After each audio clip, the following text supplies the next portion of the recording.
What's going on, everyone? Welcome back to another Thursday afternoon Millionaire lunch that Michael, Frankie, and I host. There is a few things that we're going to be going over today, and I hope that you guys are here with your questions. What I'm going to be doing here in a moment, if you are on YouTube, so if you're over on Instagram, because I always make sure everybody can know this, come to YouTube to ask questions. What you need to do is hop on the YouTube channel. I'm going to throw a link in there so you guys can jump up on stage with me and ask questions. I want to make sure that I'm making this nice and easy and cohesive for everybody to be able to soak up this hour. Sadly, Michael texted me after I set everything up. He's backed up because he's taking a bunch of calls for Get Niche right now. So he is on some calls seeing if people are a good fit to join the community and get access to the pre-foreclosure data. If he has time, he might jump in here. So I know he's on a phone call right now. Oh, thank you, Diana. Guys, I don't know if you've been on my Instagram, but I donated. I had really long hair the last time you saw me, and I donated a little over 12 inches to Wigs for Kids. It's a cause that's near and dear to my heart. Thank you, Griffin. A lot of you guys are saying like the haircut. I appreciate that. Look at all these comments. You guys are so kind. I donated my hair. I try and grow it out every few years and give it to those that are struggling to grow their own hair. More so children that are going through cancer treatments. Wigs for Kids does not charge any money, so I really love giving to them. I used to give to Locks for Love or whatever it was, but I stopped doing that. So I found out Wigs for Kids is great. And yes, this is the new look. It's shorter than I had anticipated, but it's nice with the Phoenix heat. So anyways, I'm going to right now throw the link in the side chat. So if you guys would like to come up on stage, if you're on YouTube, you're going to look for it. It's going to say StreamYard. Just click that link. Make sure you leave YouTube so you can bounce up here with me. And we're going to get rocking and rolling. I do have another guest speaker that I'm going to have coming in so we can talk about a few things with you guys. I want to see if I get this in here. Boom. And just, a quick ask. This is a free show that we do every Thursday on my lunch break, 12 o'clock Arizona time. If you've not already, click on I think it's like over here somewhere. Click on the subscribe button. Click subscribe again, hit all. You'll know whenever we drop videos. I actually, let me show you guys something. Yesterday, actually, if you guys have not, yesterday I dropped a YouTube video that I edited myself, and I would really love to hear your thoughts on it. Let me pull it up so you guys can see. Right now we're live on YouTube, so it's going to show you my YouTube channel. Let me go over to share my screen. Boom, boom, boom. Here we are.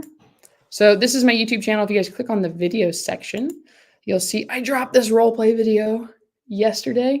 I did all of the editing. Oh my gosh, I could see why editors get paid what they get paid. I had no idea what I was doing, but I think it's pretty sweet. My main thing is I have the ADHD, so I try to make it really engaging, and I added a bunch of little GIFs in there that when there's a nugget I want you guys to see. There's actually like one section I didn't want to do a voiceover on the role play because it goes through how to have a conversation. But I did anytime there's a chicken nugget on the screen, just know there's a gold nugget and you should be paying attention to it. So I really tried to make it engaging for all of you. If you would just go over onto this video. There are people much smarter. Let me show you guys my favorite part. Watch right here. This part took me like so long to do. I mean, you're already here right now. What are those options? Yeah, let's just go through them.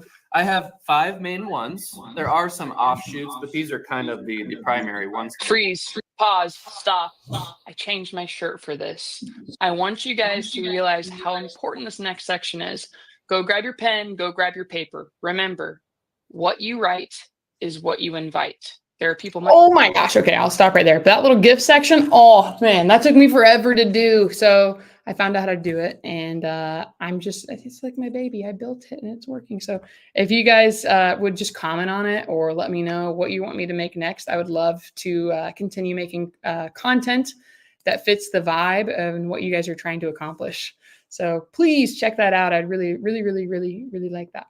I had long hair for a long time. You're right, Scotty. The last time I cut my hair long was 2 years ago. So I grew that hair out for 2 years.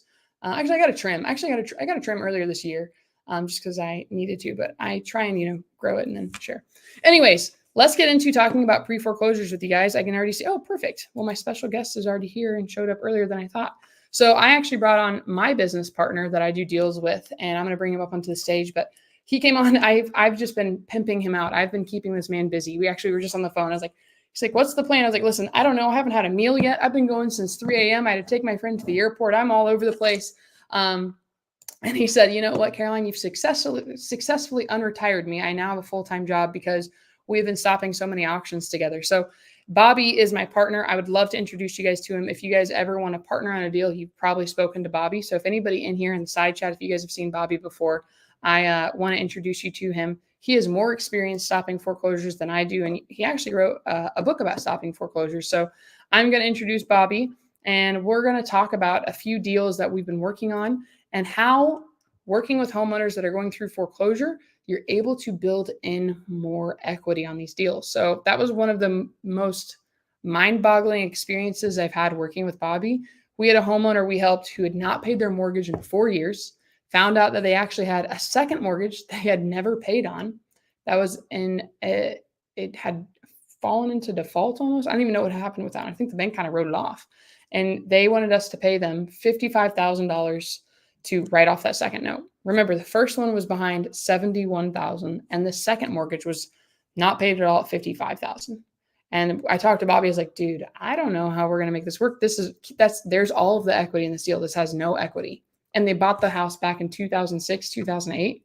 So they only had 12 years left on the note. Bobby was able to talk us through. When I say us, this is when we just started like dating and seeing if we were a good fit as a team. And we were able to get that mortgage from $55,000 dropped all the way down to $5,500. So Bobby knows how to have these conversations and to build in more equity so we can get the homeowners more money and we can set ourselves up for success. So anyways, Bobby, it looks like you're enjoying your lunch yourself there. Thank you for coming on here. I did not know I was on camera. How's it going, man? There was a time, Caroline, when I used to have lunch. I don't know what that. I haven't had a meal today at all, so I don't know what is lunch. Thank you for. So that was my little bowl of food for the day. Caroline's got me working, stopping. It's a good thing because we are helping families. That's the beauty. And as investors, it's a win-win. We help them in a situation. We can also, utilize that as an investment. So it's a win-win for both sides. Well, Bobby, this is your first time on here. Well, I'll let you snack and get some beverages. I have kind of a format. We're going to knock through as many questions as we can on this live. Typically, and this is Bobby's first time, I think, on YouTube. But I brought him on here because we're able to help so many families, and he has a ton of knowledge he's bestowed upon me. I see Eric is backstage. So Eric, I'm about to bring you up just so you understand the format of this, Bobby. There are questions in the side chat. I don't know if you're going to be able to see them. I'll go through them and I'll bring them up on stage after we get Eric on here. So any of you that cannot come up on stage or you don't want to come up on stage, what I'm going to do is I will get your questions in the side chat. But if you are able to, I'm going to throw the link in here one more time so you guys can come on to StreamYard, come backstage with us, and I'll bring you up and you can ask us a question directly. But for right now, Eric is ready to roll. So Bobby, I'm going to bring Eric on stage. We're going to take his question and we'll get cooking. Before I bring him up here though, tell me what made you get into door knocking, or not, I guess you don't really door knock. What made you figure out you could help more homeowners? Why did you choose pre-foreclosures is my question. Interesting story. So again, we talk about this a lot. Back in, I refer to this because I am older than a lot of people on this Zoom. Back in the late 1900s, I was doing real estate as a real estate agent, had a license. Matter of fact, the buddy that I was just visiting, he was the broker. He owned Prudential. And I did a lot of real estate. I was #1 in the West Coast and #4 in the nation for gross closed units. So I knew a lot about contract law, real estate. It was fun. I started seeing these defaults coming up. This was, kind of the 05, 06, 07. I'd go to the trustee cell, and that was how I bought my first home. And I saw this lady bid on the, property. She kept the auctioneer was going back and forth. And I had my cashier's check, and I was young and excited. I was so happy to get a home for my wife and I and stop renting. And she won. And so I went up and talked to her afterwards, and I realized she owned the second, and she used that as credit to bid at the sale. And as a real estate agent, I was like, no way, they don't teach any of this stuff. How did you do that? And so technically she didn't have to pay off, any second because she had purchased it at a discount. And long story short, I reverse engineered the whole process. I said, if it's going to sell, what's the process here in Utah? Are we a judicial, non-judicial state? Every state's different. What's the process? And what I found out in 60 seconds or less, 90-day right of rescission period. What that means is you have 90 days to bring that loan current to reinstate it. After that point, they advertise for 3 weeks, and this is law. They advertise for 3 weeks in the local newspaper, back when they had those, and they would post something called a trustee sale. That would be an attorney selling the property on behalf of the bank. So a lot of these sales, I started going, and I'd noticed they got canceled. And I'm like, what is going on? I found out the lady that was bidding at the sale, there was another guy that was kind of the mastermind, the guru. I'm not going to say his name, but I ended up buying that first home that I missed from them and many other homes after that. And I learned how to reverse engineer the process. So now we stop the sale. It's something that's not a secret, that we share with everybody how to do it. So I had an ebook written, again, this is back in the early 2000s, on foreclosures, what to do, trustee sale, so that you can get your mind frame around a different way of thinking, kind of like when you read Rich Dad, Poor Dad. You know, there's a lot of nonsense in there, but you read it, it helps you think differently about how to approach the deal. So that's where I got started. I like that. And one question I asked before I bring Eric up, you mentioned this earlier on a different Zoom we were in. When we call the banks and we're on hold waiting to speak to them, what did you say that dial tone typically says they're recording? Oh, I love it. Well, I mean, everybody should know. What does it say when you call a bank? What's the first thing? They are in the performing note business, and they have this recording that says we are a debt collector, and this call is being recorded, and this is an attempt to collect the debt. So they want their money. They do not want to be behind. So that is such an important thing to know.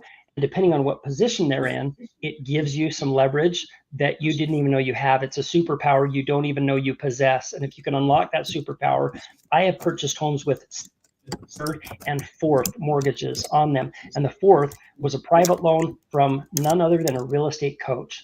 And I was able to call him up and say, hey, dude, how you doing? I own the second and third. And I got to know him a little bit, but you're coaching on how to buy real estate. You probably know what position you're in. He's like, yeah. I said, cool. I'm going to send you the release form and you're going to just sign it over, aren't you? And just got him to release it, got to know him. But once you know some of the tricks and tips on how to buy, it's going to open up a whole new world for you and how you look at deals and how to create equity. And this is what Caroline was talking about. A first and the second added up might look like it's underwater, but when you take a $55,000 note or a $100,000 note and you wire money that is being, they're being wiped off, any second junior lien holders, not a federal tax lien, but anyone that is in a second, third, fourth position, gone at the trustee's sale. So you have an opportunity and leverage to negotiate them. They know it's coming. The first has already told them, and you can capitalize on that and create equity. I love that. That's really good. So I just want to remind you guys, we are reaching out to homeowners to help them stop these auctions. And the main thing is all the banks care about is just making sure they're getting paid, because they get paid to lend money. So I just want to reiterate that. And that's why I asked that question. All right, let's get into it. I see we got 3 people behind stage. Eric, what's going on, dude? How's it going? Hey, nice haircut, by the way. Thank you. And Bobby, you just blew my mind with all of that. I'm like so excited to deep dive into that. So I'm excited for this YouTube. The reason I'm chiming in here is because I was working with my friend Kevin to stop a foreclosure sale today. Got a hold of the person with 2 hours to go. Initial contact was 2 hours to go, and I was like, well, let's give it a shot. And we didn't get it stopped. And so basically the situation is it sold for, I had the notes. Go through a quick scenario. ARV, what the principal amount is, the arrears. Just give us a quick overview of the deal. So ARV was conservatively 300,000. Like 280 to 300, somewhere in there. He owed 215 in arrears, I think. Say that one more time. You broke up a little bit. He owed what? 215 in arrears. Not in arrears. 215. That was probably. I was going to say that was probably his principal balance. Loan balance. Okay. $215,000 payoff. Okay. Mortgage payoff. 7,000 in arrears. Or no, excuse me, that's wrong too. It was like 20,000 in arrears, give or take 1,000. Okay, hang on. I'm just taking a note here. So ARV after repair value is $280,000. The mortgage complete payoff is 215. That's also including the arrears. So the mortgage balance, as she looked on her site, or whatever it was, 215 roughly. The escalated amount was 236. 236. Okay, so total payoff, if you were going to erase the mortgage and what was owed back, would be $236,000 total. And you're saying ARV is 280. So Yep. this is a very low equity lead. Yeah. Tell me what your question. Go ahead. Go ahead, Bobby. What's your question?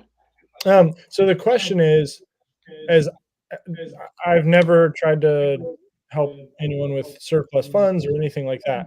Pretty sure she doesn't get them. So I'm gonna get to the point. I'm gonna let you finish. How many leads do you have in your pipeline right now, Eric? Not hot leads, not many. Don't I have probably like 10. deal with this. I've never done the surplus funds. I would find somebody else who's doing it. I know Nita Patel just did a surplus funds on a deal in Chicago. It took her 9 months to get that homeowner their money. It's not a quick process. There's not that much equity. There's other fees that probably have to get paid off in that. I mean, there's some money there. I would just say, remember, you've got to put your oxygen mask on first and take care of yourself. Mm-hmm. I would delegate this out to somebody else who's an expert, maybe get a referral fee from it, and then I would just go find somebody who has equity where you can really make a difference. So question for you, Eric. Yep. Did it sell at the trustee sell? It did. And so it's more a conceptual question I'm asking. I'm just curious what it sold for. It sold for 227, I believe. So basically the value? Yes. Basically, yeah. Was that the opening bid or did people bid on it?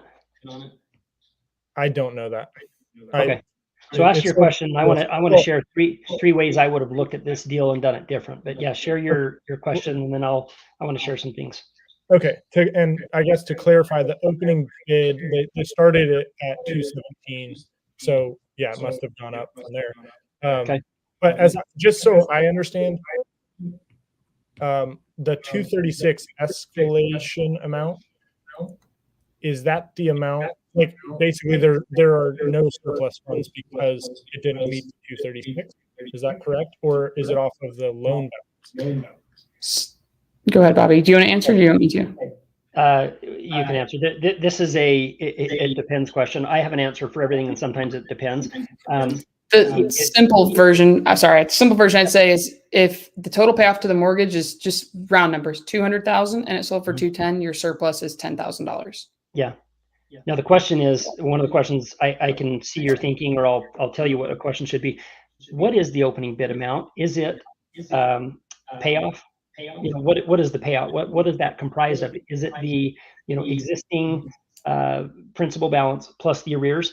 Sometimes it's not. It's the weirdest thing. You go to the sale and you're like, okay, 200,000 is what the underlying mortgage is. They're behind 65,000. You'd think opening bid would be 265,000. It's never that way. So if you can figure out the formula, the banks are trying to maybe open it a little bit lower and have people bid it up. I don't know. Maybe they eat some of the interest charges.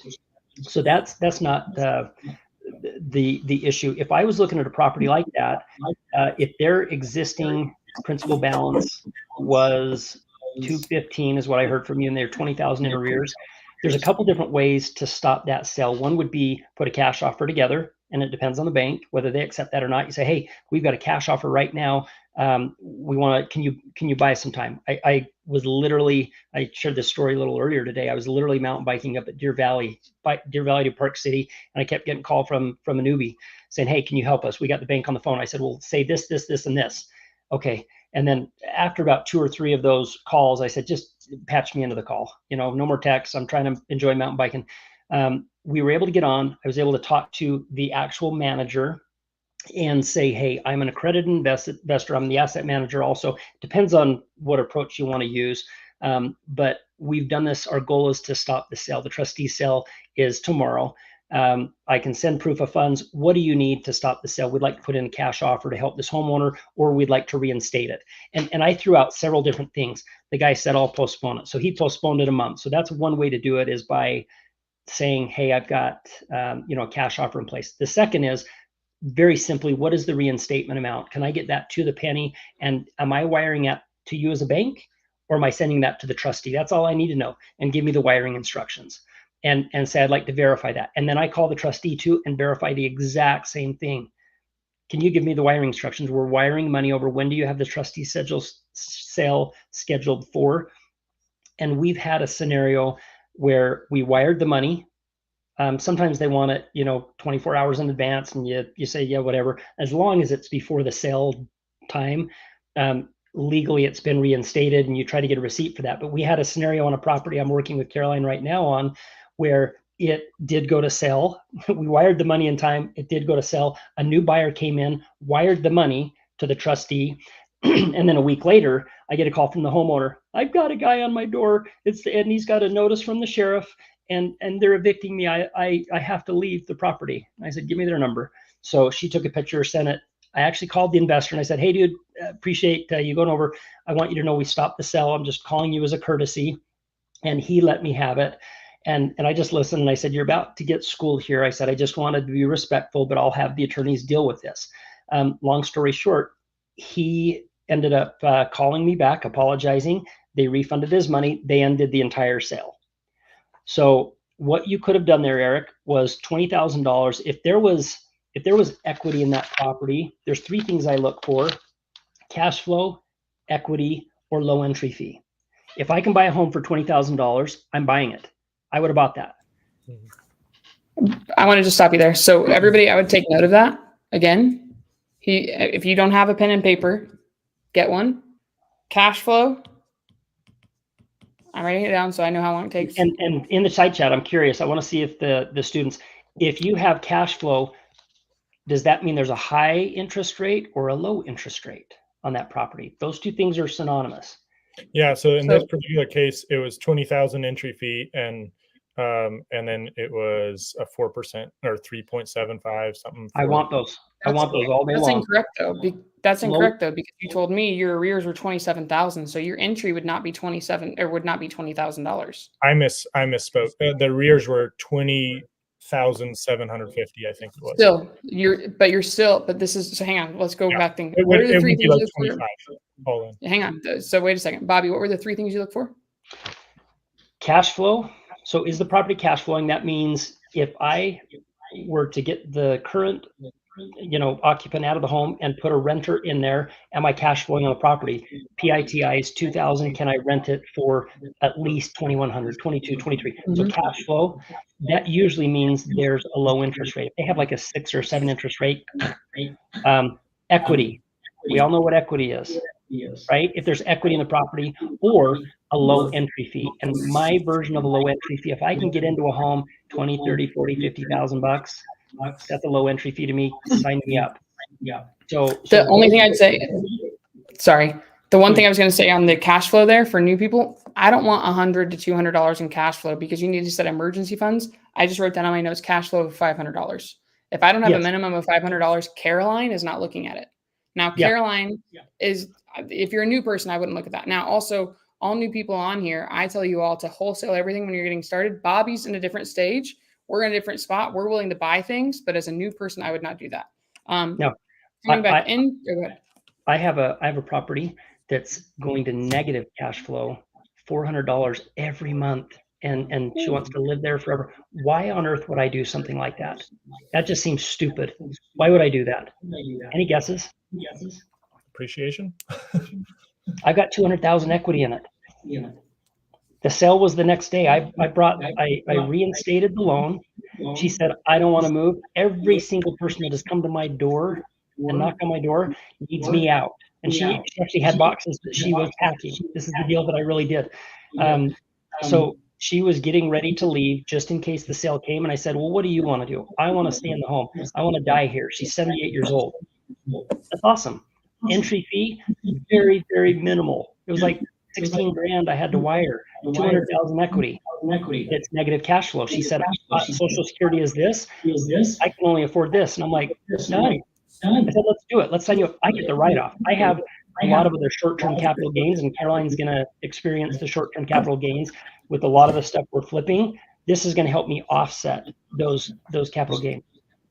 on a lot of the flips we do. So just know there is a time and a place for that when you've been doing this a while and you need those write-offs. Exactly. So you're making enough active income now where you're going to get taxed so much, you're willing to buy something that is going to lose money. I want everybody to understand that, because the amount of people who message me, like, I'm buying a deal, but now I'm losing. You're what season are you in as an investor? Yeah. Now, do not do I want that. to go into, you got to know where you are. Are you in Bobby's situation where you're making triple digit flips? Like, where are you now? For you, Eric, and I just want to make sure that I clarify this for all the new people. His entry fee for this would not be $20,000, and it's probably not $25,000, because so this deal, you have the payoff is at $27,000. You have closing costs associated with that, and also $27,000. Excuse me, yes, is 20. The reinstatement was $27,000. So let's go in a layer here. Reinstatement, just catching up the back payments, was $27,000. You're probably going to give the homeowner. I misspoke there. It's 21,000. Okay, so 20,700. So 21,000. Yeah. Okay, we're going to say 21,000, whatever it is. Okay. Then you might give the homeowner some money. We've never not given a homeowner money. Okay. Probably gonna give them something. We've also never just gotten a house and done nothing to it. You're gonna paint it. You're gonna clean it up. They've probably lived in there a long time. You got to patch holes. We just got the house we had in Vegas. We had all these things. We had extra liens. We had to catch up the HOA. There's things that we didn't know about. So don't just say, okay, the back payments are $21,000, whatever it is. Into your profit. And Caroline, are you okay to share how much you'll make on that one? Yeah, go for it. You can actually share it. Okay, so this was an interesting deal.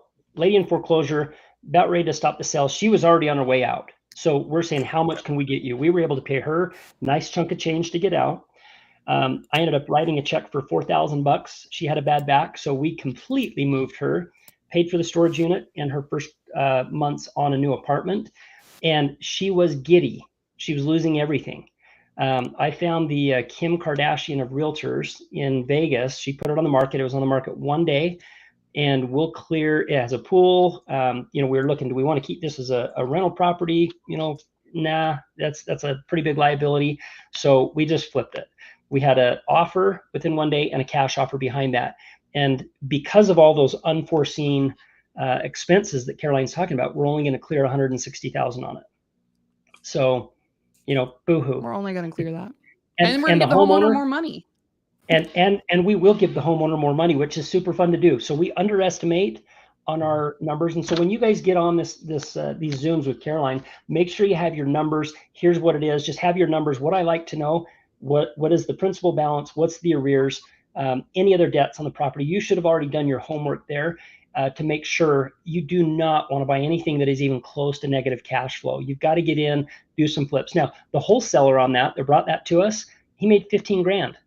He's got, some time into it, but that is the best hourly wage I personally believe he's ever made in his life, $15,000. And he got his check up front. So bring us deals. Message Caroline, I have a deal. Let me fund the deal. Let me help you navigate through it. If you want to get on the bank, and one of the guys this morning said, "Oh, you're the bank whisperer," and I'm like, I love that. I love that title, because I hate the banks.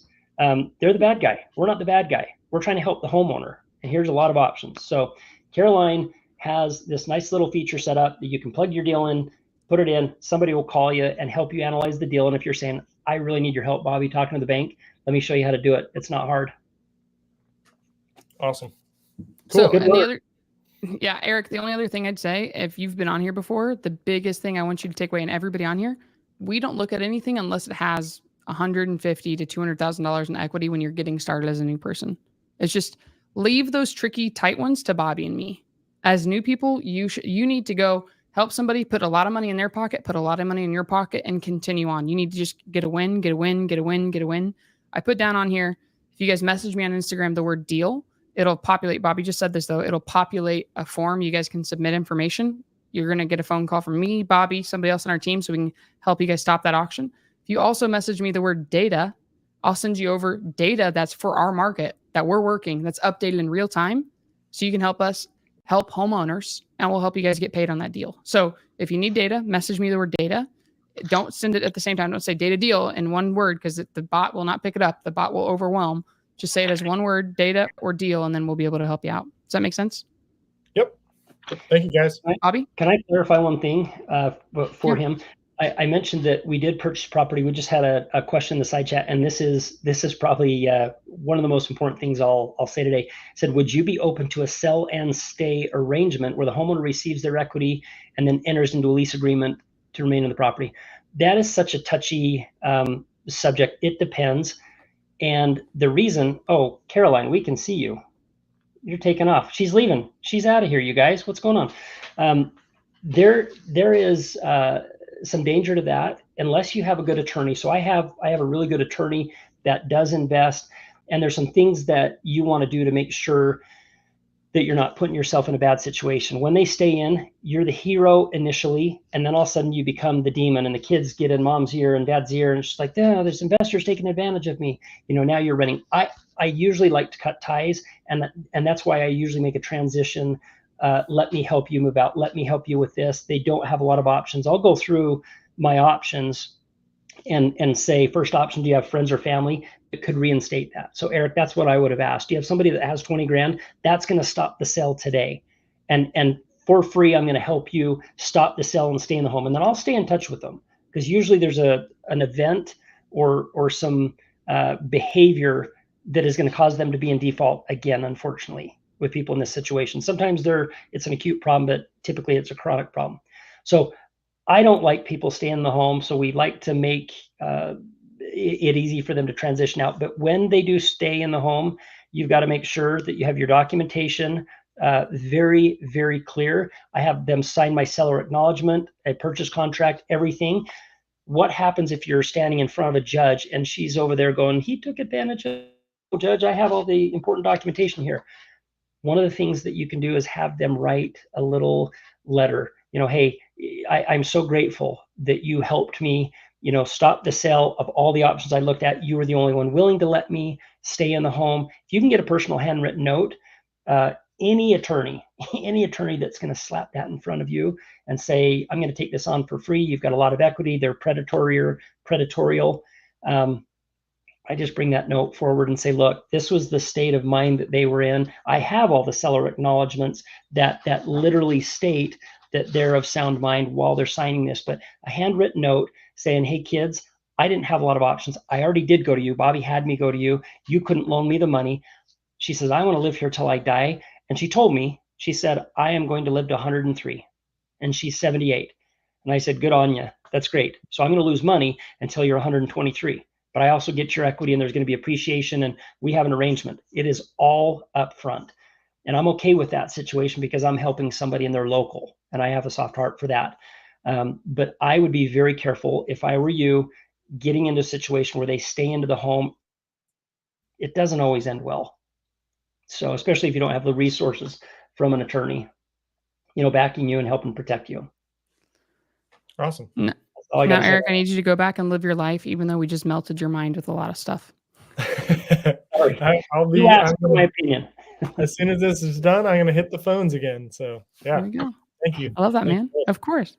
Great questions. Keep coming back, dude. We want to help you. We want to help you get some stuff done. Message us when you get something where you have some equity. We'd love to help partner and help you get it done. And cool. Eric, I want to ask a question. If you jump on the phones, and I love that you're doing that, you're hustling. I love hustlers that get out there. 2 scenarios. One scenario, you get someone, you tie up a deal. Do you go, I'm not a drinker, but do you go happy hour with your friends and celebrate, or do you get back on the phones? No, I right back at it. Okay. And the reason we do that is because we are pumped. We are stoked. We just scored a touchdown. Don't do the jiggy dance, the stupid dance in the end zone. Be humble, get back and do your job. You have a job, on the team. You're going to make mistakes, but nobody's putting your mistakes out there. We're not pointing our finger at the mistakes. Don't overly gloat with the celebrations. Use that momentum and get on the phones again. When you get a win with someone, you're now confident. Make sure I always do 5 more in everything I do than any of my competitors. 5 more. If it's 5 more door knocks, it's 5 more. I ran numbers one time when I was running a sales team and a coach and, doing sales as well. I always wanted to do 5 more than everybody else. And every single day it added up, and over a year, it was X many sales, and over so many years, it does make a difference. So set a goal to do a little bit more. Awesome. Thanks for the advice. Peace out. Nice seeing you, Eric. All right, I'm going to get to the questions that are in the side chat really quickly, and then Alex, I'm going to bring you up here next. Diana asked a really good question here, Bobby. She said, Bobby, would you be open to a sell and stay agreement where the homeowner receives their equity and then enters into a lease agreement to remain in the property? I'm going to assume the answer would be yes, because you just set up this woman. But what if somebody was not near the end of their days and they were much younger, maybe in their 40s? So this is the one we just talked about. To be honest, I don't love the re-rent just because it goes south. So, Diana, it's a great question, but do your best. What I found, everybody has a price. Everybody has a price. I do not want to move. I do not want to move. I do not like green eggs and ham. Okay. Well, tell you what if we were to put this much in your pocket? What if I were to buy you, there was one guy on our last call. He had some food truck, corn dog truck. I was kind of making fun of it. I'm like, go buy the guy his freaking corn dog truck. If he wants that, go buy him 5. If there's equity there, I'm going to give you enough money. You'll quickly see they'll do a 180 and say bye-bye to their house. It's all about making it enough of a win for them. We are not in the business to take advantage of people. I hate real estate agents. We are in a position where there's a lot of slimy used car sales people in this business. Can't stand them. There's a way to be ethical, honest. In this other group that I'm part of that I just joined, I have my mobile number on there. I don't hide behind anything. If people want to call me, here you go. People want my email, my name is in the email. I'm not hiding from anything. So that's important. And hopefully you're all approaching business that way, but you can still, everybody is in sales. I don't care who you are. We can coexist and make a living. Everybody's got to make a living. And if we make it worth their while, it's going to be worth our while. So the numbers have to make sense for both parties, or I don't do it. 100%. I agree. Guys, this is the big thing. This is why I think, Bobby, you and I, we realized we'd be a good fit together. I want to be able to sleep at night. I want to know that I'm leaving the world a better place. Like I feel my purpose is helping other people realize their purpose and get to the next level. And our goal, just for everybody on here, our goal for the end of the year is to help 100 more people stop auctions. So not just only our leads that we're working, you guys that are on here. We want to help 100 more auctions get stopped through education. That's why we do this show for free. Bobby's wife had a medical procedure yesterday, and I have been like, hey, I got him on a Zoom early this morning. I've been like, Bobby, can you help us out? And he doesn't make any money coming on here. He could be mountain biking, doing all the fun things. We're doing this because we want to help educate everybody, and we want to stop more auctions. So it's for free. We would love to help you guys out. All I'm going to ask you, just because this is free, we want to share and get more people involved here. If you have not already, invite a few people onto this live, share a previous recording. We want to get more case studies from deals that we've done online so we can educate you guys. And something that we're doing as well, when we're doing deals with people, we've included them. Bobby, how many times have you been on the phone with somebody who submitted a deal to us and called the bank and showed them the ropes on how to stop that foreclosure? And made nothing. And it happens all the time. And I actually feel good about it. So that's the difference. And it's hard when you're trying to get that first deal. It's so tempting. You're like, oh my goodness, I could really take advantage. Here's the one thing I say, karma, it always catches up with you. And when we're all in the next life, I've never seen a Hearst pulling a U-Haul trailer with them. We can't take anything with us, folks, when we leave the next life. And your reputation is everything. My reputation is important to me, my family name. I teach my kids honesty, integrity. We have religious values. We read the scriptures every morning. We're proud of it. We're not supposed to have pride. I'm happy that we do that every morning. But it's so important that you look at this from a lens of, I want to help others, and in return, you will be helped back. But do not cross that line where it is tempting. Trust me, I see it all the time where it's like, oh, I could go for the jugular. They are backed into a corner. Don't do it. It's not worth it. One person commenting negatively that you took advantage of them online, it destroys your reputation. So I love that. All right, Alex, I'm going to bring you up here, and then we're going to get to the other questions we have in the side chat. Alex, thanks for being so patient. What's going on? How's life? Got to click unmute. There we go. Okay, I saw you move your lips, but I cannot hear you. Okay, what do I do? Oh, now I can hear you. You just didn't make any noise. Now I hear you. Okay. Oh, I think it should be good. How's it going? No? Yeah, we can hear you. What's going on? But I can hear this. Is there reverb? You can't hear us. Turn your volume on. No, I can hear you. It's just echo Oh. voices. Double voice? Just turn your volume down. So go ahead and ask the question. And you're just getting reverb because you're on speakerphone, but ask the question, then you can put yourself on Close mute. the YouTube window. You have the YouTube going. Close the YouTube window as well. There you go. There we go. Okay, go ahead. Okay. Closing YouTube. That was the trick. Okay. Thank you for having me. So many golden nuggets here. So I went door knocking on Wednesday again. Hit 17 doors. Go to the property. It's vacant. In the meantime, I find out that the only person who lived there just passed away 2 weeks ago. The auction is November 19th. Found out from the knock on the neighbor's door, found out that there is one person who is a family member, the only one that is alive. It's a niece. She lives in another state. Contacted her. She said, yes, I would like, and we had a good conversation. She said, maybe we can look into that. She would like to work with me and see if I can get her some money. Now, the thing is, so the auction on the 19th of November, she does not, so the person who passed away was her uncle. They were previously, a while back, both of them were on the deed, but he was the one living in that property. And at some point, she signed off on that property and he was the only one on the deed. So now she's not in the picture. Now he passes away. Now back to her. However, we have to go through the probate to get her back on the deed. If I'm understanding that correctly, that's how it should go. So what I did, I ordered a title search with my local title company to see if there's anything else. From my understanding, there's only one mortgage. So that's a 307. That's the final judgment. The ARV, it's a good 470, but it does need work. And I'm not sure if that person passed away in the house. If he did, maybe you would need a little bit more work even, so the cost will be even higher.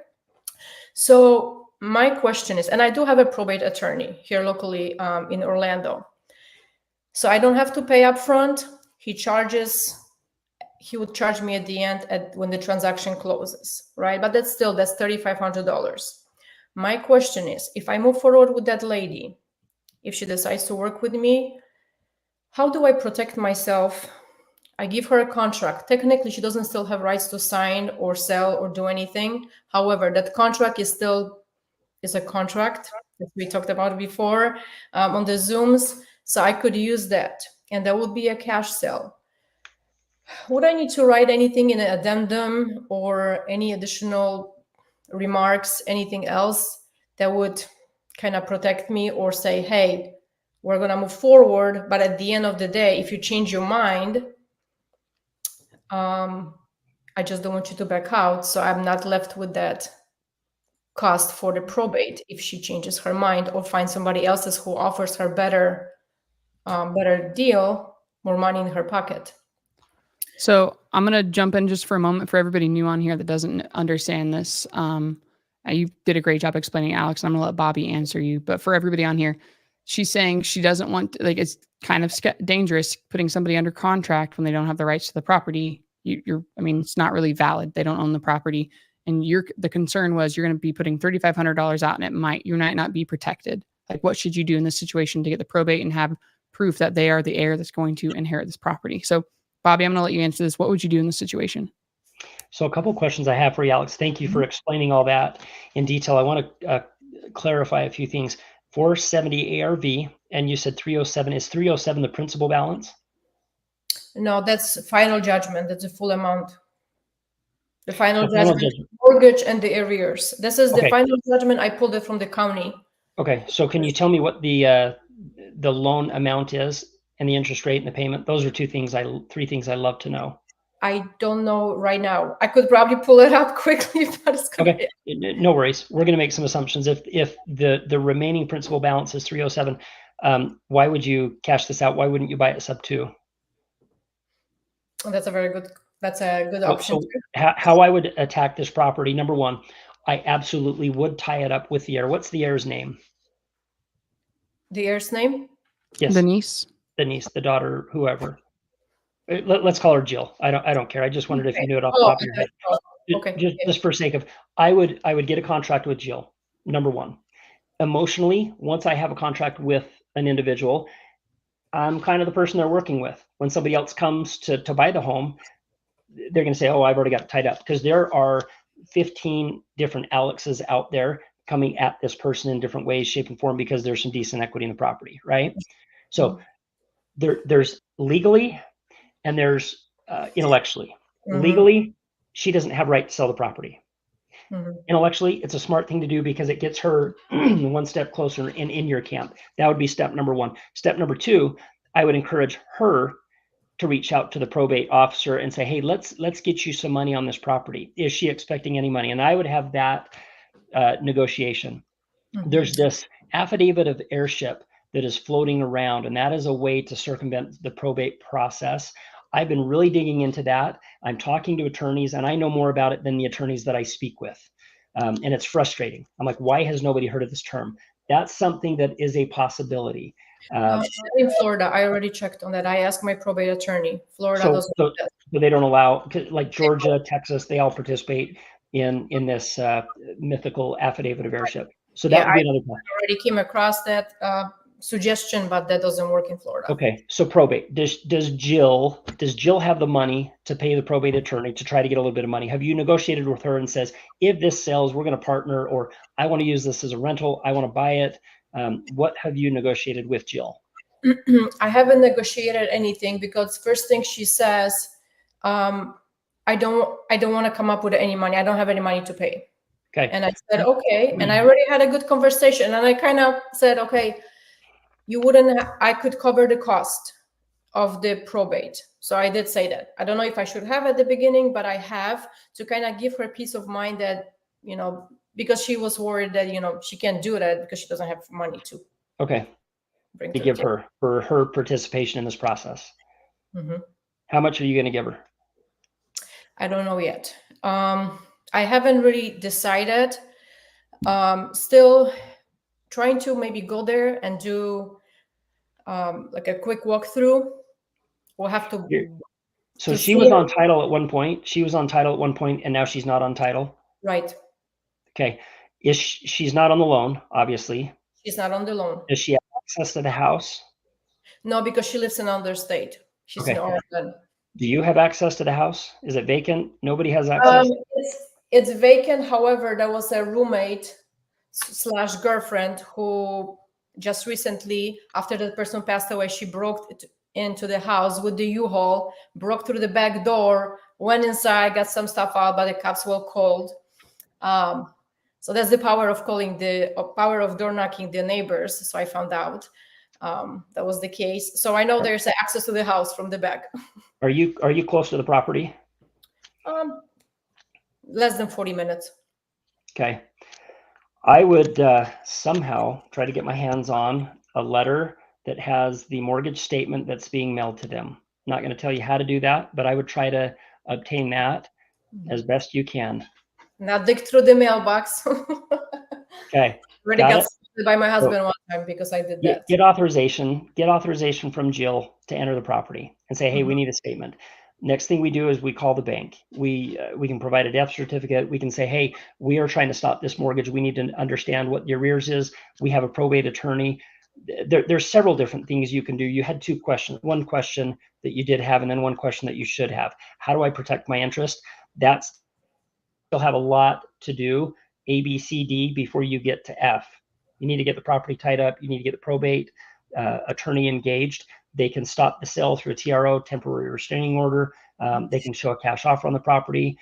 A notice of interest and a memorandum will protect your interest in the property. So that could be recorded. And I would work through an attorney. I would work through an attorney to do that.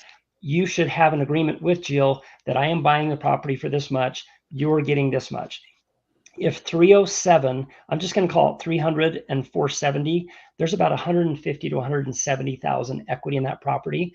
You are probably going to have repairs, yes. But I would get permission to gain access to the property from Jill. She's the next heir. Get in the property, get verbal, get written, send her an electronic document that gives you signature that you can go now break into the back. So the cops come, you say, I have permission to be here. The home is going through foreclosure and I'm the asset manager for this property. Okay. We're working with a probate attorney and I have access, and show them that paper, or tell them to call Bobby if the policeman has problems. Sure. And I'll And take also another thing in Florida, when I go on the county website, it's amazing. I can pull the final judgment, and I know it's not as accurate as calling the bank, but I can pull the actual final judgment and it will show me the numbers. So when you say a final judgment, is this from the court stating here's the total payoff? Is that what you're calling a final judgment? Yeah, Okay. final judgment means it's going to an auction on the auction side, and it says the final judgment is 307. And then I can dig and I can see the actual document quoted. There's going to be attorney's fees. There's going to be a little mathematical equation that is the principal balance plus arrears plus all the scum-sucking attorney fees that add up to that 307. Now you have till November 19th is what you said. You have so much time. So much time to pull this off. It's almost like a train that's moving in slow motion. I can see 4 or 5 different ways to knock this property out, and to have you, if you're not independently wealthy, to tie up this property and flip it in a very short amount. I personally would just wholesale it. I don't want to keep it. I'm not in a position to. Okay. Let's help you tie it up, and then you're going to submit it to Caroline, and Caroline's going to do a second segment on how we stopped this deal, and we'll do a follow-up to this, because this is like, they're probably behind like 10, 20 grand. Okay, let's reinstate that loan, make payments, go in, do a light clean out of the property, and put it on the market with a real estate agent. We find, again, who do we find? You're a real estate agent? Yeah. Oh, beautiful. There we go. Kim Kardashian, the realtor's right there. And you will make a fee from that, and you can wholesale. You got to be careful because you have a fiduciary responsibility. So the way I would structure this, because you have a license, I did have a license, and I'm a has-been now. I did a lot of, I scored that touchdown back in high school, that kind of thing. I'm not a real estate agent now, and I never will be again. The way I would structure this is let Caroline tie this up in her entity and have a JV agreement with you to pay you your wholesale fee, so that this wonderful swinging door doesn't come back to smack you in the back of the head, because you have a license. That way you list it. You've got a JV agreement that's completely separate, so that you don't have your fingers in all the pie. Yeah. Does that make sense? Right. You're trying to do too much. Yeah. So if it does need rehab, quiet, let's say if there's a little, not heavy, but it does need a rehab, would you be doing that out of state? Like that's how you are looking, or you're looking that to? We've done that. We did that. We just did this on a deal in Vegas. So what we'd do is we'd find the crews. We'd get everything done. For example, the Vegas deal brought to us by a wholesaler. We paid them $15,000 at close of escrow on that. We didn't pay them once we got the flip sold. Paid them that. Gave the homeowner $20,000. We got them into their next housing situation. Helped them move their stuff. We found a crew to go paint and clean up this property. Take care of everything. We got to fix something on the pool pump, and we got to fix the toilets. And we got a realtor. We did all of that. None of us have been to this property. It's in Las Vegas. Bobby lives in Utah. I live here, and we have another partner in California. I live here in Arizona. None of us have stepped foot in this property. We did all of that remote. And the question everybody's thinking is, why would the homeowner not put this on the market and sell it? You got to understand, they are so far behind. I was into that one, I think about 68,000. I'm writing checks every day. So I wired another 38 yesterday, and we closed on another one in Georgia. They're constantly going, but to them, that is a monumental amount of money. They don't have the money to do that. And when we're talking, you have friends, family. I don't do loans. She's not working, can't afford to make the payment. So we go through all these steps to try to work with the homeowner. Let's help you save your home before I even know what the equity is. Can you do that? No, I can't. I can't reinstate it. Cool. What about this? And we go through all these different options. I don't like the bankruptcy option. I just posted on that today. Chapter 13, what that does. And it's just delaying the inevitable. But in this scenario, we'll clear 160 grand on that Vegas home, and the homeowner is thrilled that she didn't lose everything, because that was her only option. And so we were able to move her, pay her down payment. We're into her more than 20 grand with the moving. And then we had our realtor, I think it was $6,800 she wanted for a paint job with one of her high-end fancy people. Caroline reached out to the group, or Rax reached out to the group, and somebody had a painter, $1,900 in, out, 2 days on the market. And I'm like, I love this group. Yeah. So there is a way, if you ask for help, to be able to do some of the renovations. I don't want to do a full Instagram. gut. Yeah. I don't just want to post do on it. Instagram. Yeah, post it. But Caroline's got a great process, just a very well-oiled machine to enter your deals in there, have us help you analyze it. And we're a buyer. That's the hardest thing for people getting into this business. Sometimes it's doing the deal, but once you do all these videos and you figure out, okay, I just tied something up. One of the hardest Now things what? to do is dispo that property. Now what do I do? Oh crap, I didn't factor in realtor fees. I didn't factor in, cleaning and gutting it. It's in another state. I mean, I used to be a scoutmaster, and I would bring my Boy Scouts over to some of the homes that I bought locally, and I'd pay them $25 an hour. They thought they were rich. And I'd say, everything in here in the dumpster. And they thought it was great. They were pulling out carpet and throwing big chairs that were stinky that had been in there for 30 years, recliner lazy boys into the dumpster.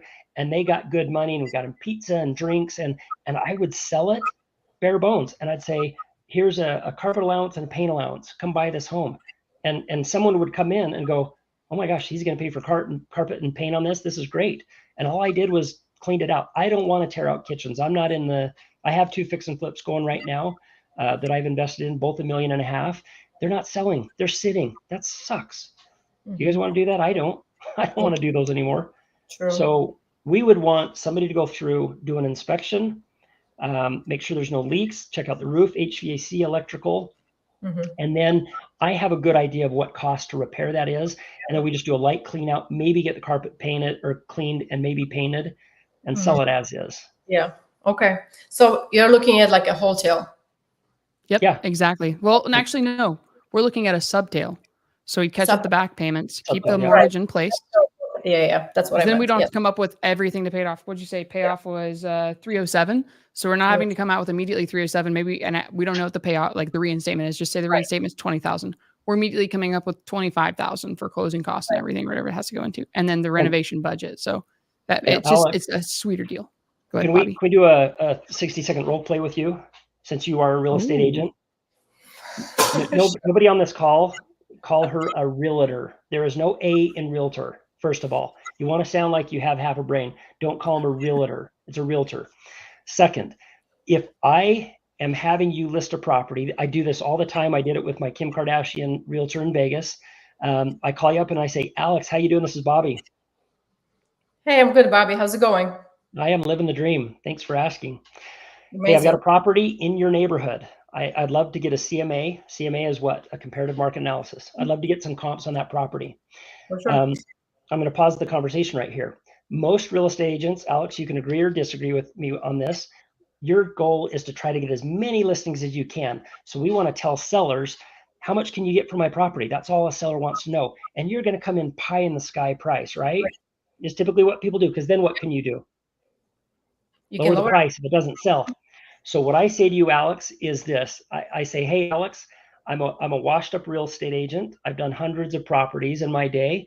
So I'm not new to real estate. I've got a property and I'm going to give you a listing. I'm going to give you a listing on a platter and I'm going to give you your full commission. Okay. What I need from you is good service. Second thing I'm going to need from you is a CMA. I want a full detailed comparative market analysis. And I want to know your opinion. I've done my research on the property. Alex, I've already pulled it up on all the systems, PropStream, Zillow. I pulled my comps. I want to see where you will list this property, what price you are going to recommend to me to move it in less than a week. I want an offer in a week. If I don't get an offer in a week, I'm going to be kind of ticked. So don't come in with a really high price, and I don't want you to lowball this. Okay. Can you do that for me? Oh, absolutely. Yeah. I want a realistic fee. Yeah. By stating that to real estate agents, they know, cut the crap. If I list it high and it sits, he's going to be ticked at me. And I would even possibly throw in there, Alex, I'm going to do a 30-day listing. So if you lowball it, I don't want to leave money on the table, but I want to give a family a really good deal. And this Vegas property, it's kind of fun. We're putting a family in that property. We had a cash offer behind that was almost right. I think, Caroline, you said it was right at. It was $7,000 less than the offer we got with the home family getting a mortgage. They would have closed like that. And this lady is a real estate agent. They've got kids. They're so excited about the pool. They are so excited about the property. You know what? Win-win. I'm not worried about the $7,000. I want to put a family in that property. So that's what your conversation for those that don't have a real estate license, don't know many realtors, and you're doing business out of state, have that quick conversation so you can have a very, very candid conversation, get the price accurate. Because a lot of real estate agents are going to say, we're going to put this property on the market for $500,000, Alex. I don't want, it's never going to sell. It's 470 ARV. And I haven't even budgeted for repairs in there. So I'm going to guess it's going to sell for about 450. So this is a great example actually, because I gave you ARV of 470. There's also one property sold a couple months ago for 560. Not exactly the same property in the same neighborhood, less than a half a mile. It wasn't upgraded, but let's say not exactly the same kind, but it could be like a weaker comp, but it's sold at 560. I like it. So what do? When we run our numbers, when Caroline and I run our numbers, she kept saying, we're going to clear 120 on this. And behind the scenes, I'm like, you don't even know, it's actually 160. So it was just like early Christmas present for Caroline. Her birthday is coming up October 5th. October 5th? Okay. So everybody give her some love on her birthday. I've never even met Caroline, by the way. Yeah, we've done everything virtually.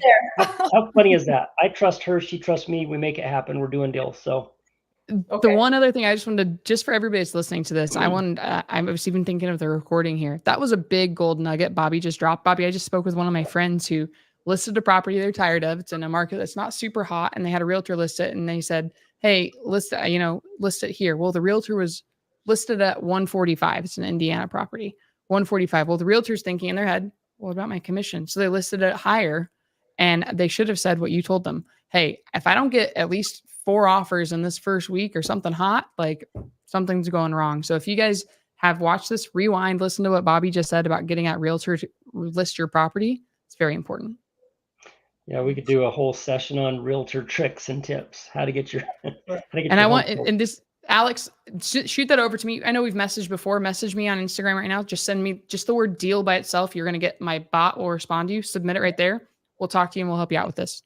Okay. Sounds great. Thank you so much. Appreciate you. You're welcome. Nice seeing you, Alex. Thank you. Good seeing you. Yeah. Thank you. All right. Thanks, Alex. One thing I want to just point out, Jonathan, there's a lot of questions in here. People are like, well, guys, I threw this up on the side chat. We will help you guys stop auctions anywhere in the country. We will help make sure that it gets done. But Jonathan just said, does Bobby JV with people in California? Guys, just closed on one. We just closed on, we stopped it. Somebody else said, you can't stop auctions in California unless you reinstate it 5 days before the auction. Not true at all. We stopped one the morning of the auction in Sacramento. Yeah. We can help you guys anywhere. You can stop them. And if it's a VA loan, that money is just accruing. And so there's a lot of tricks. Yeah, absolutely. Guys, message us. We will help you. And when I say message us, Bobby doesn't use social media. Just message me and you'll get through him from me. So I want to bring that up. Joel, I saw your question in the side chat. You don't have your camera on. I'd love to bring you on stage. If you're able to turn your camera on, I'm going to bring you up here. I'm going to scroll up to your questions I saw on the side chat so I can knock them out. But yeah, guys, message me the word deal. You can submit the forms you have for deals there. And then if you guys message me the word data, you have to do them by themselves. We'll send you data you can work and help you get covered. Where did your question go? I saw it over here earlier. I want to bring it up here. Okay. Okay, here's one of them. Bobby, if you're starting out with door knocking and going to wholesale the deals, should your buyers list be mostly fix and flippers since the properties are foreclosure and probably a little bit beat up? So I think we kind of already answered this. I didn't see the whole question, but I would say, Christian, I don't know where you are in the world. Everybody on here, I'm actually in the middle of making a video for you guys. I'm finding cash buyers. You should probably have no more than 5 cash buyers, 3 to 5 cash buyers that are constantly doing flips. I would figure out before you go and get anything under contract, understand what your buyers want to do. Now, Bobby, the property we had in Las Vegas, it just really needed paint, cleaning, and a few repairs. So it didn't need to be a big fix and flipper on that potentially to buy that. What would you say? Where to start? Where to start when you're looking for buyers? It depends on what the property is. I mean, there's so many fix and flip. I personally don't like the fix and flips. They take too long. You know, when you're fully gutting the kitchen, you got to have a construction crew. I'm now dependent on so many other variables, the market, the time. I've never seen a property when you have a major renovation come in on time, especially out of state, when you're dealing with people you don't even know. So I don't prefer those. If it's just a, hey, reinstate, bring it current, foreclosure, that's my sweet spot. I love working with the banks and finding out just the quick and dirty on the properties. But I mean, reach out to peers, post your deals. Hey, I've got one. I think I've got one on the line. If you need help talking to them or talking to a bank, if what I don't want is to waste time helping with deal analyzing. We can always create equity, but do a little diligence yourself there. And if you think you've got a deal, then post it, to the group or run it through Caroline, and we can vet it. Yeah, 100%. All right, Joel, I'm going to bring you up here. I lost you. There's too many comments now, so I couldn't find your question anymore. How's it going, and what you got? Hey, hello. Yeah, I'm door knocking pre-foreclosures out here in the Bay Area, San Francisco Bay Area, and okay, I'm leaving notes. I get these tags. I get text messages from people at the house like, "Hey, can you please stop knocking on my door at 123 Main Street?" Mm-hmm. So, and then what you do is you ring the doorbell. All right, because like.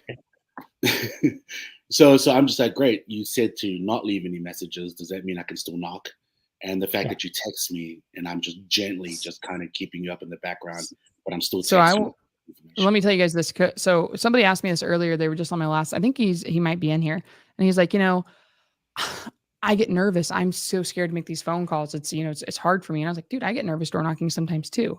But one of the things that I'd say when you're door knocking, especially, I love it when people text me and they say, hey, don't leave any more notes on my door.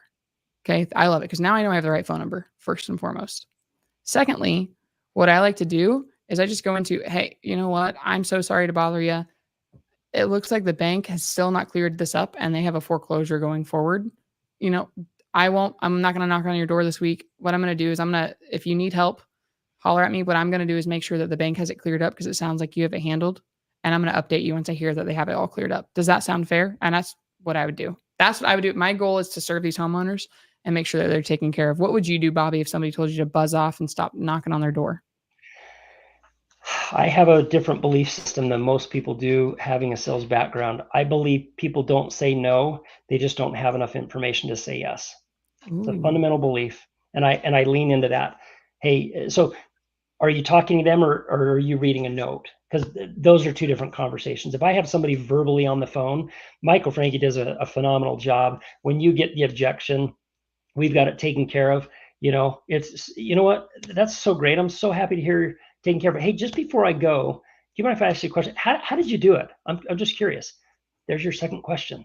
And then they start talking about, so that's a different approach, a live phone call with somebody versus knocking on the door. Hey, please don't knock on my door anymore. They've left a note.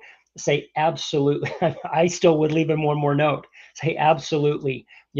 If you want, just two ideas on how to have people not contacting you ever again, please call me. Also, if you need any help, you need a loan, you need some, private money. I mean, I always, that's my last, but we will not reach out to you. Just know we will not contact you. This is my last communication toward you. We are here to help. I mean, come up with something creative for that last message, letting them know, hey, I respect your right to not have us contact you. Absolutely, I respect that.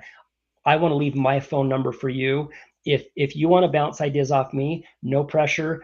I don't need to buy your house, but if you need help saving your house, if you're in duress and you're stressed out about this, people are hitting you up. They're hitting you up on your phone.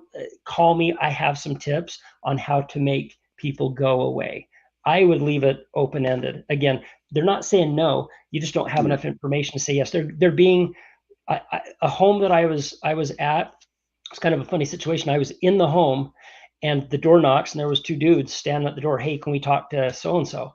And I said, oh, I'm so sorry. She's not available. Why don't you come back in 30 minutes? And in my mind, I'm thinking, yeah, come back after I have it all tied up. So they're both standing there, really super nice guys, sent them on their way. And, I finished the paperwork and they came back before even 30 minutes and knocked on the door and, she was able to go to the door and just say, "Oh, thank you guys. I've got everything taken care of." And they're just going, "Crap, we've been trying to work this deal. And I don't know who that guy is on the inside, but he just closed it out." So there's ways to do it. Don't give up. Keep going at them, but respect their privacy and agree with whatever they're telling you. This will be my last contact. I respect your privacy. That makes sense. If you have any questions though on what's happening, I know the lender's harassing you. There is a trustee sale scheduled. If you have any questions about this process or how to delay this process from happening, or you just need a loan, or some tips on what to do, call me. I am here to help you. Try that. Show up with a pizza. I only got one. I've only got one so far. Your trespass. You Maori? No, I'm Tongan. Is it New Zealand or Australia? I'm from New Zealand. No, okay. I just got back from Australia yesterday, but I'm from New Zealand, and that's Maori. No, I'm Tongan. Tongan. I'm not native to New Zealand. Interesting. Wrong island. Yeah. Tonga. Your parents migrated. Yeah. Okay, I love it. I love your accent. You said you're in Utah? I'm in Utah. Yeah, that's why you know. All right, fair and enough. I know you have probably 15 cousins here, right? Probably your next door neighbors. Yeah. So yeah, you know my peoples. Yeah, I've only gotten one you're trespassing right now the minute I started talking via the ring, and they were inside. So. Okay. Keep serving, dude. It's hard to help people that won't help themselves. Sometimes you just have to, accept it and just say, "Oh, you know what?" I even make a joke. Say, "I was just here, sweepstakes. I was just here to deliver your check, but it sounds like you don't want it." And then just say, "I'm just kidding. You didn't win the sweepstakes." But try to have a conversation with them. Be quick on your feet. Just say, "I respect your privacy," but I have never found nobody's ever slammed a door in my face. So just keep at it. Fair enough. Cheers, mate. Appreciate it. Yeah. Good job. Joel, great questions. Keep coming in here. Keep asking. And if you need my help, if you get homeowners on the phone, banks on the phone, that's what I love to do. Just say, "I've got an investor, I've got a partner," and you can send through Caroline the information. We'll get it back. We can get on the phone with them and have a nice, healthy conversation and go through options. You got a chance. Cheers. Thank you, Caroline. Love it. Yeah. Appreciate all the work that you do every morning. Thank you so much. You're a legend. Here to help, dude. I just want to make us all a little bit better today. So I'm love to see that you're doing this. Keep going. I don't know if you were on my Zoom earlier. Just keep going for those no's. Somebody's eventually going to say yes. It's a numbers game. I don't mind door knocking and getting rejected. That's not even the issue. Geez, my mother raised me, so she was always mean to me. So I'm like, if my mom's mean to me and I can handle this, I can handle these people here. So yeah, I've gotten a bunch of no's. So. You ever watch The Office? Not the American version. I've seen the British version. Okay, so it's kind of funny. Dwight Schrute, he says, "My personality regenerates at twice the rate as the average man." You've got that. That is just having that alone is an ability that a lot of people have to work up to. Rejection. It's hard. They take it personal. They go to a door and then somebody tells them no, slams the door, and they go in their car and suck their thumb. The fact that you are to that point, Joel, that is light years ahead of 90% of humans on the face of the planet that are afraid for that confrontation. So thank your mom for beating you as a child, right? Yeah. Cheers, mate. We'll do. Yeah. Good seeing you, Joel. All right, we're going to get to the last one. We're already over on time, and Bobby and I have more auctions to stop. So, Scotty, you are the last one that we're going to get to. What's going on, man? Well, thank you, Caroline. I appreciate that. Bobby, nuggets all over the place. Thank you very much for being here today. Really appreciate it. Caroline, good catch to bring him on. That's awesome. It's my first YouTube ever. I don't even have a YouTube account. Don't have Instagram. I'm not a social media guy. That's crazy. I'm glad you're finding value. If anybody else is finding value, would you please let Bobby know in the side chats? Maybe I can potentially get him to come back on here. If anybody's found any value today, or you think somebody else should watch this, would you share this with 2 people? Just say, "Hey, can you let Caroline know what you thought about this?" That'd be incredible. Because we didn't get Michael in here. So I was like, how can I bring more value than just me? It's more fun when we have somebody else on here. So Scotty, thank you for saying that. Go ahead though. What's your question? Thank you. So I'm in Washington State. I'm in a small community outside of Everett, Washington, which is north of Seattle. I'm an hour away from any type of driving for dollars or knocking doors. However, working foreclosures in Washington State. There's laws against people helping others that are not licensed realtors, not brokers, not mortgage lenders, or even part of the housing counseling group. How do we get around that, or how do we work with that, or work within the boundaries of those laws? Great question. I'm going to jump in just because I know somebody doing deals in Washington. So I don't think he's on here. His name's Torrin Murfin. His dad and his brother are all doing this together. They don't go up and they don't say like, "Hey, Scotty, I see that you're in pre-foreclosure. Can I buy your house?" Guys, none of us say that. So what they do is they just reach out like it's a normal conversation with everybody. And they're like, "Hi, we're letting homeowners in the area know about mortgage assistance. Probably don't need it, but I just wanted to make sure that you guys are aware of it." Okay. And that's kind of the same approach I take, is more of a friend approach rather than I'm going to help you. I'm going to make it stop and stuff. It's more like, give me some information. Maybe I can help you out and get things changed for you. 100%. Yep. So, do you know where Mill Creek is? Oh yeah. Lived So there. I used to live in Mill Creek. I don't know what whole golf course it was, but that was right behind our house. When I was a kid. I've got a brother on Camino and a sister on Whidbey Island. So very familiar. And then my brother married somebody from Washington. So I love Washington. I hate your legislature. They're a bunch of buffoons, leadership by buffoonery. I want to get on the record and saying, Seattle, get with the times. It's fascinating, the laws in place that prevent people from helping other people. It's stupid. So with that said, keep going and doing your thing. I don't think anyone's going to prosecute you there's no money in it for you trying to help them. Now, there is a process. There are people doing deals in Washington, even in states that you can't wholesale. People are still doing deals. There's ways around it. You can buy, anybody in Washington can buy or sell property, right? So your job is, and this is the secret to making money in life. And I'm going to share it with everybody. Find a problem, that problem. That's the way you make money. So people that are in distress, find, if it's attorneys that have lists, if it's pre-foreclosures, get those lists. And still, if you can't send them mailers, or if they're on the do not call list, you've got to be very careful with the AI robocalling. Yeah, you can get in trouble doing those things. Leaving notes on doors, if that's a law in your state. Knocking on a door and asking them a few questions. I don't know that there's laws against that. Snohomish, I won a contest going door to door, knocking selling starts to the Daily Herald as a child. So there are no laws against. I won a trip to Disneyland and Universal Studios as a kid. So I know you can go door to door. There are door to door salesmen. Some cities you do have to get a license and a badge and identify and register with the city when you're going door to door to sell things. You're not selling anything. You're not asking anyone to sign up for coaching.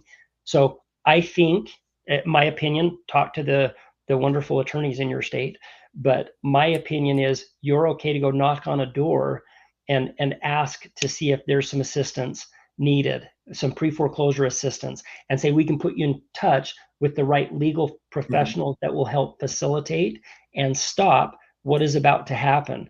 Your lender sounds like they're kind of picking on you. They've scheduled a trustee sale.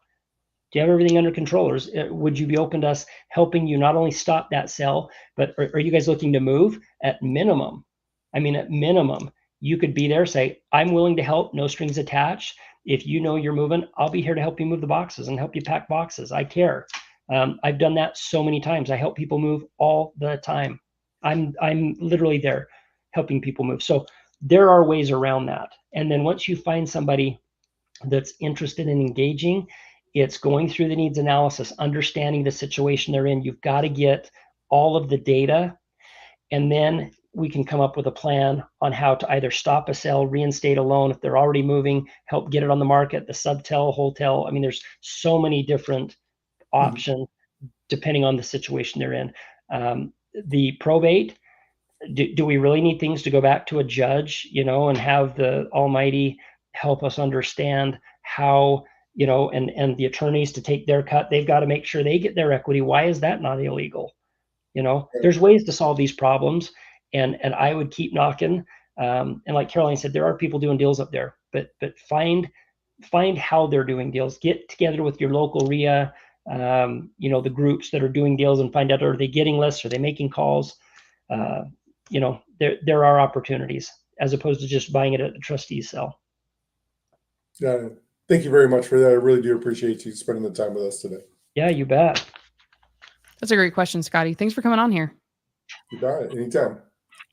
Good to see you, man.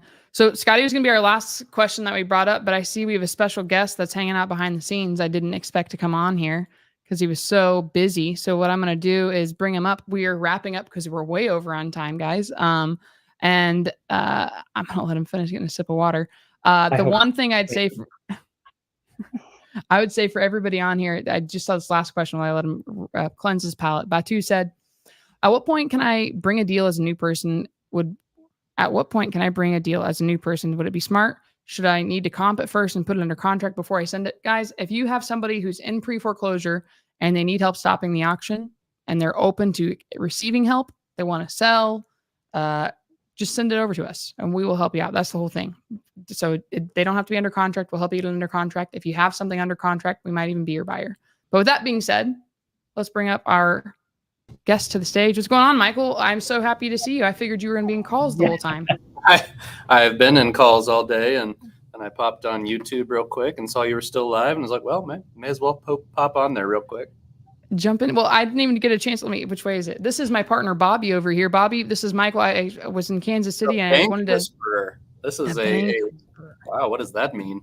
What? What does the bank what does it mean? I don't know. Somebody gave me that title this morning. So I was thinking, this is kind of funny. Michael, I've never met you, but heard so much about you. Appreciate what you do. Handsome devil. You realize your initials and my initials, they're kind of bad? Yes. So it was traumatizing for me in elementary school. So my initials are BS. Okay. And yours are MF. And I'm not a swearer, but I just thought that was funny when I saw that. So totally immature, but good to point out for everyone. Yeah, funny. So you guys were talking about the states, Maryland and Washington, and the rules up there. Washington State.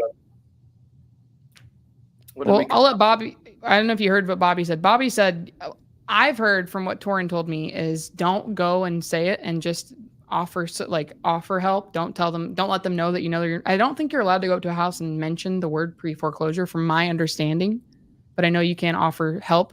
Bobby's recommendation was to contact an attorney and know what the rules are around it. Did I miss anything there, Bobby? No, it's important to understand, but I know some states you can't do wholesaling anymore, and there's still people doing deals in those areas. So would love to hear. I haven't done any deals in Washington yet. Yeah, I've been working with a few guys in Maryland, and I think they're a little bit more strict there. I've yet to come across a case where someone's actually been prosecuted. That's what I would like to know. Serving someone and helping them out of a tough situation. I heard you say that, how ridiculous that was, but. Well, yeah, we're trying to help somebody in foreclosure, yet I can't. What idiot decided that let's pass legislature that you can't talk to somebody about their pre-foreclosure or help them out of a situation? So I'm sure there's laws, the trespassing and things like that, but I'd have a hard time believing somebody's going to prosecute somebody coming to a door to try to offer assistance. I really have a hard time believing that. Yeah, I've yet to find a case where that's actually happened in Maryland or Washington. So I've been trying to talk to some attorneys because obviously I'm going to be teaching this to people and I want to have the right thing to say. And it seems just like an eternal gray area where no one really knows and just like kind of proceed at your own risk type of deal. What is the law that people are sharing that you can't do? Is it just that you cannot mention the pre-foreclosure gentleman that was just on? You are not supposed to be someone who serves people and helps them out of foreclosure. And technically, I've read the Maryland law. It's very strict, and it almost reads in a way to where no one at all can help them during the foreclosure process. And it almost makes it seem like they're not allowed to sell their house during that process with how you read it. It's insanity. It makes no sense. Well, and you can see the mob boss in the back, the one that goes and buys them all, that wrote the law, that paid the lobbyist to write the law. I mean, it because people are out there doing it.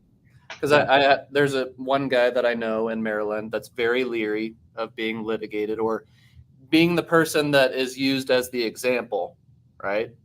But they still have people go out to the doors and they're just very careful. But there's all kinds of marketing from other people. So people are pretty brazen and they don't seem to care. And if they get fined or something, it might just be a cost of business for them. But I've yet to have an attorney that's just like, this is the rule. This is what you can say. This is what you cannot say. I haven't been able to find that person yet. So hopefully we can get some reach on these videos and find the right attorneys in each state. And it'd be fun to deep dive that. Yeah, I'll find it out. I've got family up there right now, and I publicly called legislature and attorneys idiots in the state of Washington. So hopefully that'll get their attention. I'm sure that'll get you exactly what you want. You know what? I'm to a point in life. It's like, bring it, Sure. you know? So, but I will take that personal task on to find out what in the state of Washington, what law or what laws have passed that prevent assistance, and I'll find out what it is. Love it. So I'm going to take that on.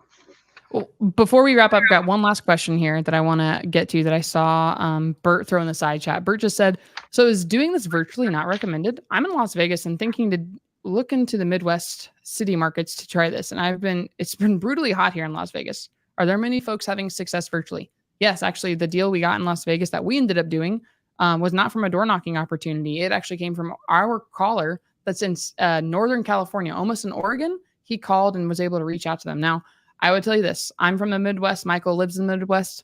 You can still do deals in the Midwest. Door knocking is, if you can do it in your own market, it's superior. I know I'm going to be going over to a house this week at 4:00. So just being in your same market, it just helps. Sometimes people want to do business with somebody in person.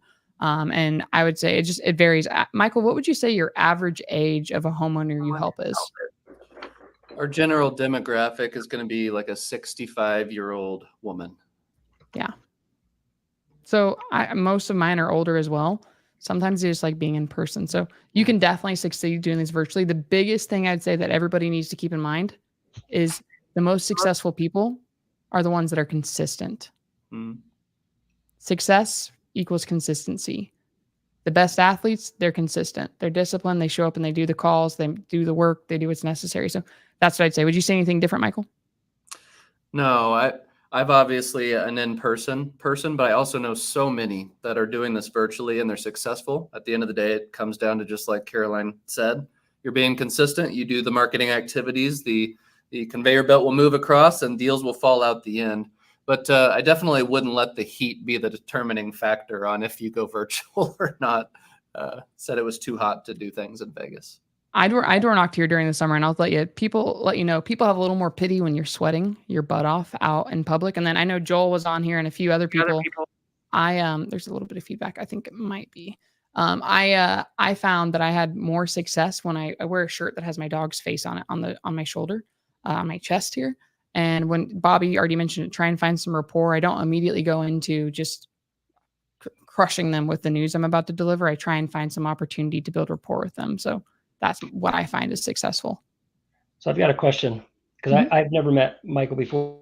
Do you have, so I don't do YouTube. I don't have Instagram. I'm not a social media guy. I built a cybersecurity company, sold it, but I've done tons of real estate, in my former life.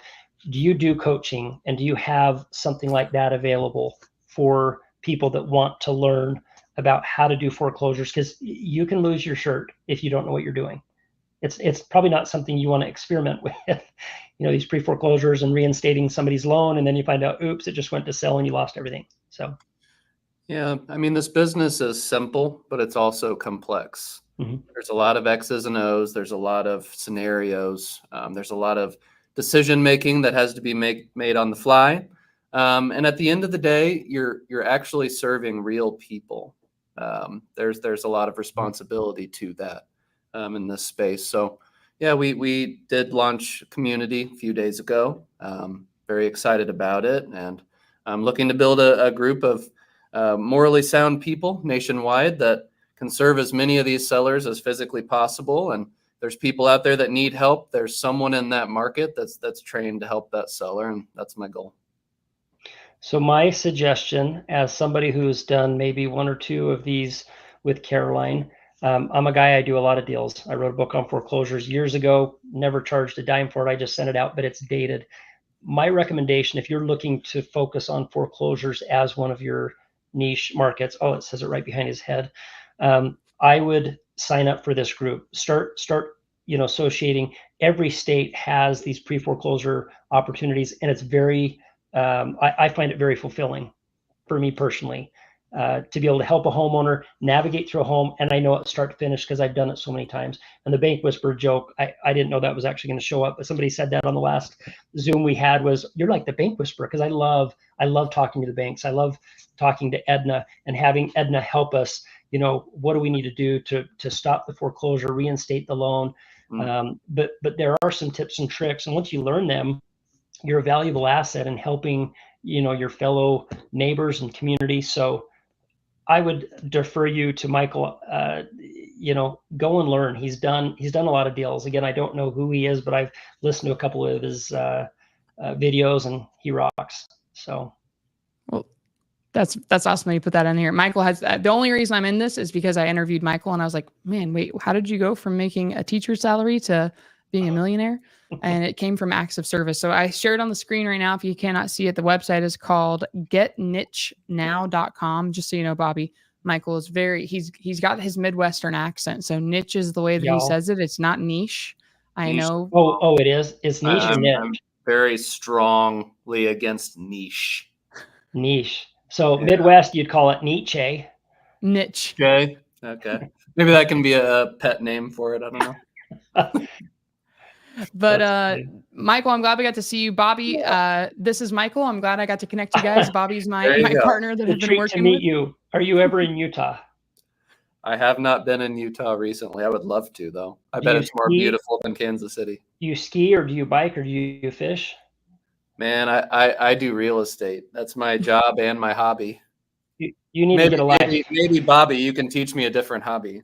I'm a poet and I didn't know it. You come any time of year, there's a hobby. And even you know how to walk, it's going to be snowshoeing if you don't know how to ski. But the only time I was in Kansas City district, the downtown that they had revitalized, we had, this was healthcare conference that we had. It's the only time I've been there. So good place, but you need to get out. You need to go explore and see the world. Maybe we can have a meetup out in your neck of the woods. You know what? I was just somebody on my last Zoom I did. They said you were supposed to come here, but you ended up getting sick and you didn't come. So I know I was going to try and come in October. Maybe we'll do something when the weather's crummy in Kansas City. We'll get everybody out in Utah and we'll go do some kind of extreme fun sport with Bobby. Oh yeah. Sounds fun. Yeah, you name the season, motorcycles, four-wheelers. I'm on it. Let's go do it. The last thing I saw, this is really cool. Matt, I know Matt's been on a lot of our lives and he's asked a ton of questions. Matt Browning just lost a deal today because the buyers found, or I guess it would be the sellers. The sellers found $26,000 to reinstate, and I released them. Always hoping to help them keep the house if I can. Mm-hmm. Now, what's interesting, Matt, is stay on them. Reinstating the loan doesn't mean the problem has been solved. A lot of times there's a job loss, or they borrowed, they're delaying the inevitable, or they robbed Peter to pay Paul. I've seen this many, many times. A home I just bought locally. You reinstate, and just 2 months later, when they're not working or they've got a catastrophic event, health, a lot of sad situations. But I would continue following up every couple of weeks and say, how's it going? Because I wouldn't be surprised. I put money on that. You're going to see that home in default in about 3 months. Mm-hmm. Well, then not even that. Sometimes my best deal ever was a deal that I didn't make a dime on. It was a lady just like this. I stopped the foreclosure sale. I didn't even have it under contract. I just stopped the sale. There was very little equity. There wasn't much money for me to make anyway. So I just stopped the sale, helped her with a loan mod at the time. And she ended up being great living in the house. But she then referred me 6 referral deals. I ended up buying 6 deals, made almost $300,000 from these 6 deals, all because I was selfless and helped this person and was willing to work for no money. So guys, deals like that, make sure you get some sort of Google review, something. It will come back to you. And then there's just the emotional income side of it. It just feels good to do the right thing. So happy that Matt's doing the right thing there. That's great. I agree. That's super cool. Well, guys, we need to get back to it. I know Michael's got another call set up, and Bobby and I have, I think, at least 3 auctions to stop right now. So if you did find any value, I appreciate you guys giving us some love in the chat. If you haven't already, please help us out. I don't know why the algorithm, we want more people to see this. We want to help educate more homeowners. We want to help educate more of you. We were all in your shoes when we got started. Please share this. If you would actually share this video right now with 2 people and just say, hey, would you just watch this and let me know what you thought? Or let somebody else know about us. Click that subscribe button, drop down, hit all so you know whenever we go live. As you can see on the bottom of your screen right now, it does say we're live every Thursday at 12 o'clock Arizona time. Grab your phone, put your alarm on there so you know when we're live so you can come ask us questions. We'll bring you up here. And then, Michael, just last question before we end up. You're doing interviews to see if people fit the moral and ethical code to get into the niche community. When are you going to start hosting Zooms or giving the roadmap, the blueprint for that? When can people start learning from you directly inside the course? Next week. That is the goal. Yep. Next week is the goal. Hey, that's so great. Michael, you weren't on here earlier and you don't know this, but Bobby, what else is happening next week? You got a birthday. I got a birthday. My birthday niche is dropping on my birthday. That's crazy. I'm so excited. Yeah, it's your birthday present, Caroline. There you go. Finally, Michael, I knew you were just teasing me for the beginning half of this year for my birthday. That's Waiting what it was. for that, man. That was it. All right, guys. Hey, thank you for coming in here. Thank you for being service members that help other people in our community. Let's make the world a better place. Thank you, Bobby and Michael. We appreciate you guys. We will see you later. Message us on Instagram. Bye, everybody.